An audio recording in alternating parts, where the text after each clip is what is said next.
നമ്മളെ ദിവസവും കുറ്റം പറഞ്ഞ് വിമർശിച്ച് പോരായ്മകൾ പറഞ്ഞ് തളർത്താൻ ഒരുപാട് പേരുണ്ടാവും. അങ്ങനെയുള്ള ഒരു അവസ്ഥയിൽ പലപ്പോഴും ചിലപ്പോൾ നമുക്ക് നമ്മളോട് വെറുപ്പോ വിദ്വേഷമോ തോന്നിക്കഴിഞ്ഞാൽ അത് വലിയ അപകടം സൃഷ്ടിക്കും. ഇങ്ങനൊരു ഘട്ടത്തിൽ നമ്മളെ സഹായിക്കാൻ ആരാണുള്ളത്? തീർച്ചയായിട്ടും നമ്മൾ തന്നെ. എല്ലാ പോരായ്മകളോടും കൂടി നമുക്ക് നമ്മളെ സ്നേഹിക്കാൻ കഴിയുമ്പോഴാണ് ജീവിതത്തിൽ മുന്നോട്ട് പോകാൻ കഴിയുകയുള്ളൂ.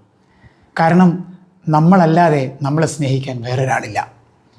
അതുകൊണ്ട് തന്നെ സെൽഫ് ലവ് എന്ന് നമ്മളതിനെ പറയുമ്പോൾ സ്വയം സ്നേഹത്തിന് വലിയ പ്രാധാന്യം ജീവിതത്തിലുണ്ട്. നമുക്ക് നമ്മളെ സ്നേഹിക്കാൻ കഴിയുമ്പോൾ നമുക്ക് ഡിപ്രഷനിൽ നിന്നും വിഷാദത്തിൽ നിന്നും ഉയരാൻ കഴിയും. അതോടൊപ്പം തന്നെ നമുക്ക് ഒരു അഭിമാനം, സ്വാഭിമാനം, സെൽഫ് എസ്റ്റീം എന്ന് പറയും, സ്വാഭിമാനത്തെ വളർത്താൻ കഴിയണം.